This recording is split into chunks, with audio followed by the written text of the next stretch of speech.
Did you know that, in fashion history, there was a legendary battle between French and American fashion? Major magazines such as the New York Times, Vogue, Harper's Bazaar, and CNN Style have repeatedly referenced the Battle of Versailles as a cultural revolution. But why is that? Let's dive into the story. Fashion Talk was created to help you understand fashion to dress better. We are not just talking about fashion here. We help you live a great life. Subscribe us to get great videos every day and give us a like if you like this video. After World War II, France emerged victorious and entered a period known as Les Trente Glorieuses, 1945 to 1975. Translating to 30 years of rapid economic growth, their GDP grew strongly at approximately 5% annually, significantly improving employment and living standards. Thanks to the Marshall Plan and industrial reforms, France quickly recovered from the war. This economic revival allowed the giants of French fashion to return to the global stage. Before 1973, French fashion faced a new societal wave demanding freedom, individuality, and modernization. This created a split in fashion consumption.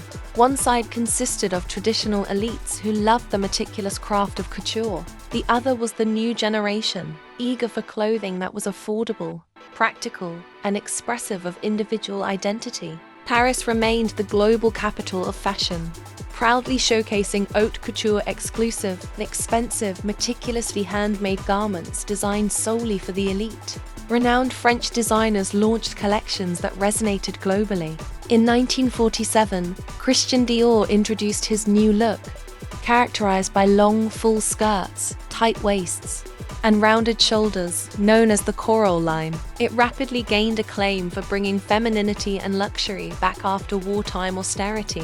Though it faced criticism in America due to the large amounts of fabric required during a period of scarcity. In 1954, Coco Chanel returned, reaffirming French fashion's prominence. She reintroduced the iconic Chanel suit made from tweed, corset-free, combining comfort with elegance. This bold move shaped a style of women's liberation, directly contrasting Dior's earlier femininity.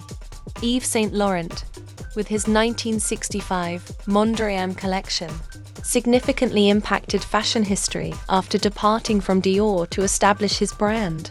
This collection, inspired by Piet Mondrian's abstract paintings, initiated the trend fashion as art.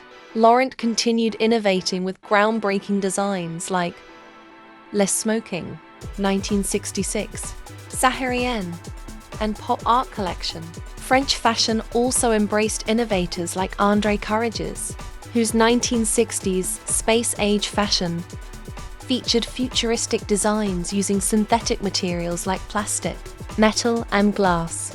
His collections were enthusiastically received by both youth and critics, marking him as a pioneer in futuristic fashion. Additionally, Givenchy's iconic black dress from 1961, famously worn by Audrey Hepburn in Breakfast at Tiffany's, quickly became legendary. A fascinating fact, Hepburn was Givenchy's muse, fostering a lasting friendship and professional collaboration.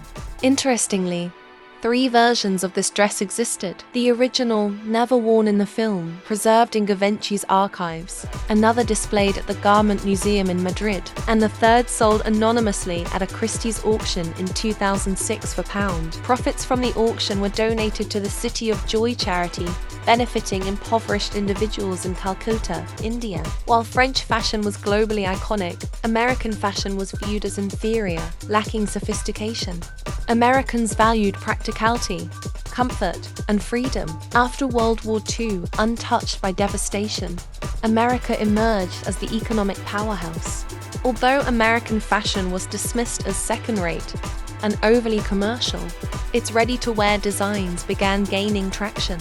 American fashion embraced practicality and freedom, appealing directly to the general public. Comfort and functionality were prioritized, mirroring America's emphasis on productivity and lifestyle. Prominent American designers included Claire McCardell, known as the mother of American sportswear, designed simple, comfortable garments like the versatile popo dress and ballet flats. Her philosophy was that every woman deserved accessible, functional fashion, contrasting sharply with the elegance and exclusivity of French couture. Bonnie Cashin pioneered layering and practical large tote bags, creating comfortable everyday garments using materials like leather, wool, and cotton, suitable for working women. Halston emerged as America's glamorous icon in the 1970s. Famous for minimalist yet luxurious designs, like the iconic jersey dresses that were both flattering and sensuous. He was among the first to leverage influencer marketing, with celebrities like Elizabeth Taylor and Bianca Jagger frequently promoting his designs. Stephen Burrows, one of America's first prominent African-American designers, became known for vibrant colors, bold zigzag stitching, and disco-inspired styles that radiated energy and playfulness. Oscar de la Renta seamlessly blended elegance and Latin American flair, achieving global acclaim in the 1960s as he dressed First Lady Jacqueline Kennedy. His designs were both feminine and sophisticated, yet practical enough for daily wear. The stark differences between French and American fashion philosophies set the stage for a transformative event in 1973, the Battle of Versailles, held on November 28, 1973, at the Palace of Versailles. This charity event aimed to raise funds for restoring the palace, spearheaded by American fashion publicist Eleanor Lambert and French socialite Marie-Helene de Rothschild. It quickly evolved into a symbolic showdown between French haute couture and American ready-to-wear. French designers Yves Saint Laurent, Pierre Cardin, Hubert de Givenchy, Emmanuel Ungaro, and Marc Bohan for Dior presented elaborate shows featuring grand props like carriages and spacecraft, showcasing couture's luxurious tradition. However, the lengthy 2-hour show lost audience attention, despite the exquisite craftsmanship and elegance displayed. In stark contrast, the Americans Halston, Oscar de la Renta, Bill Blass, Anne Klein with assistant Donna Karan, and Stephen Burrows stunned the audience with dynamic, energetic performances featuring live music and bold, practical designs. Burrows led with fluid, colorful disco-inspired dresses. Anne Klein introduced modern, functional suits for women. Bill Blass presented minimalist yet luxurious cocktail dresses. Oscar de la Renta showcased romantic, Hollywood-inspired gowns. Halston concluded spectacularly with sleek jersey designs, notably the ultra-suit dress. Remarkably, the Americans included 10 African-American models, unprecedented in European fashion shows at the time. The American performance captivated the audience, drawing enthusiastic applause and a standing ovation. Ultimately, Versailles 73 marked a pivotal moment, forcing the fashion world to re-evaluate American fashion as innovative, practical, and culturally relevant, while challenging French couture to modernize and adapt to new global realities.